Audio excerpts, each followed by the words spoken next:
大家好，我叫做 David Lee， 我係 CTUVMC 同 BDL 嘅執行董事長。我係2024年7月嚟到香港擔任 CTUVMC 呢個職位。我係韓國人，但係我哋部分生活都係澳洲嗰個，我喺嗰度完成咗我嘅獸醫學位，然後生活同工作之後先嚟到香港。我啱啱好似學習廣東話，而家我會用翻英文想同我嘅演講。多謝。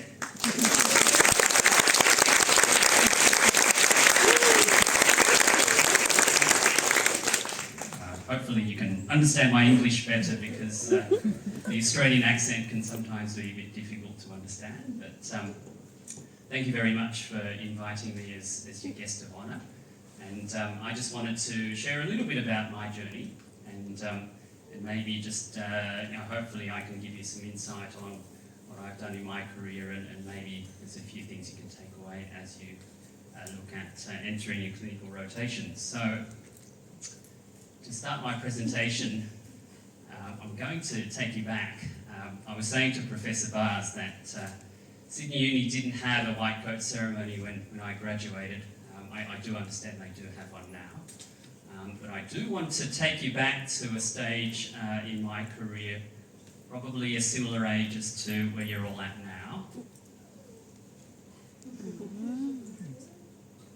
Wow.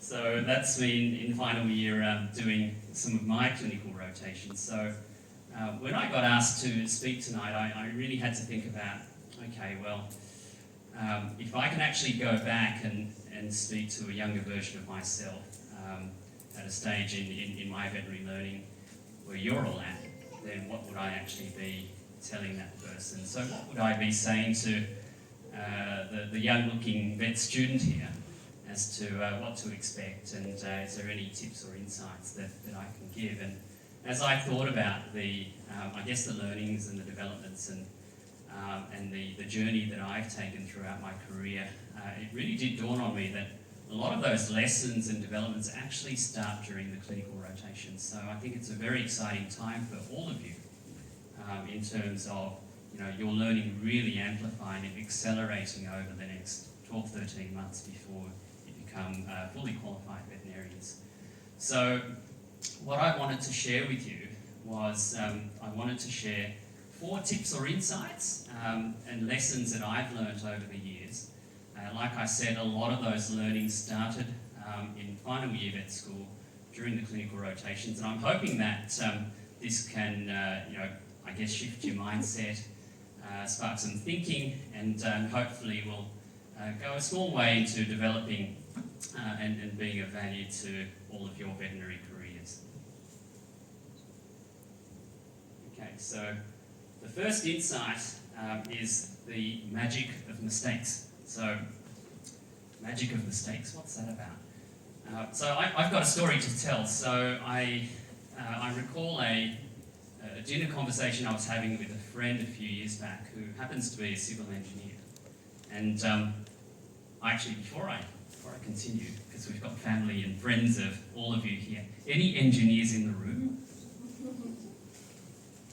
Okay, no engineers, okay, so no one's going to be offended by my ignorance or what I say next. So having a dinner, having dinner with a friend of mine who's a civil engineer, and we got to talk about work. And we're talking about some of the projects and initiatives that he was running. So he's talking about some of these, really big buildings and bridges that he was building. And I asked him, I said, okay, well, when it comes to building a suspension bridge, so we've got a lot of them in Hong Kong, so you would be able to relate, but you build a suspension bridge and you bring the two edges together. What would you actually do if you then get the two edges together and right in the middle, it doesn't quite match up? So it just misses the mark by, say, 10 centimetres or 50 centimetres or or even omitted. Right? So all that hard work done. And his response I'll always remember, because it does actually demonstrate a profound difference between a lot of professions and veterinarians and why we are so unique. So his response, without any emotion, raising an eyebrow, he sort of said, "We can always fix it. We can fix everything." And that stuck with me because obviously as veterinarians, in any health profession, sometimes despite all of our good intentions and the good work that we do, sometimes we are prone to getting outcomes that are not so favorable. I think, as with any other profession, we are going to be prone to making mistakes, maybe having lapses of judgment, which is going to impact patient outcomes and sometimes can and will result in patient death. And that's pretty hard to undo.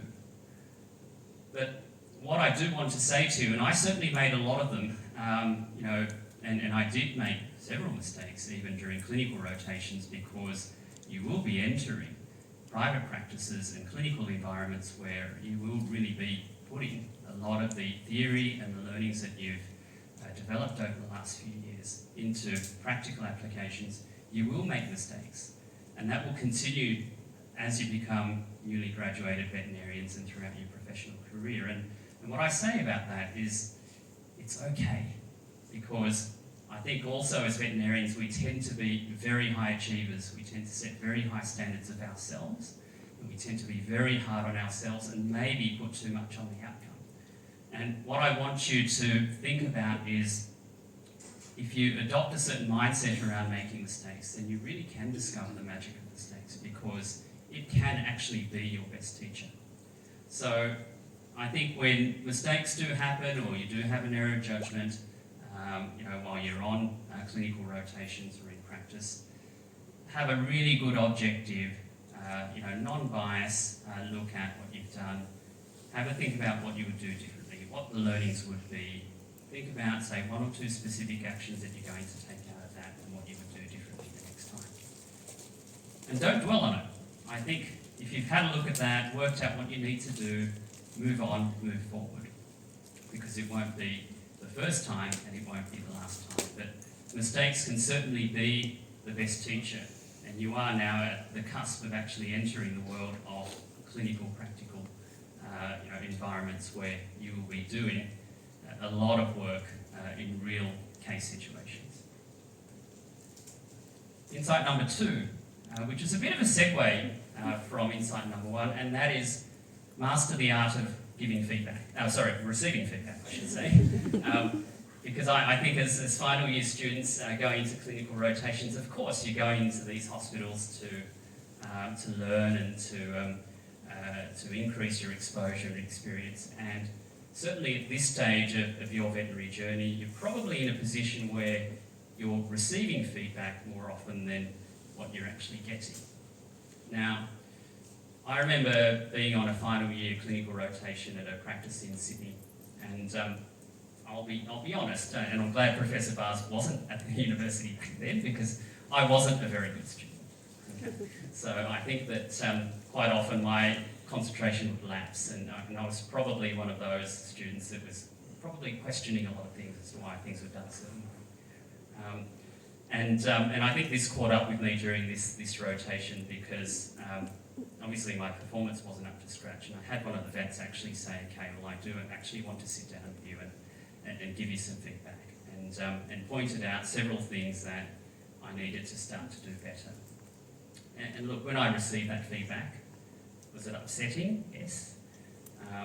Did it seem unreasonable? Yes. Did it seem harsh? Yes. Do I still think that now? Probably not as strongly as I did back then. But no, the truth is I think that I do actually look back at that now and think, okay, well, at that time when I was an immature 20-something-year-old, I think that I probably didn't have the right mindset and attitude to take the feedback that's actually given. So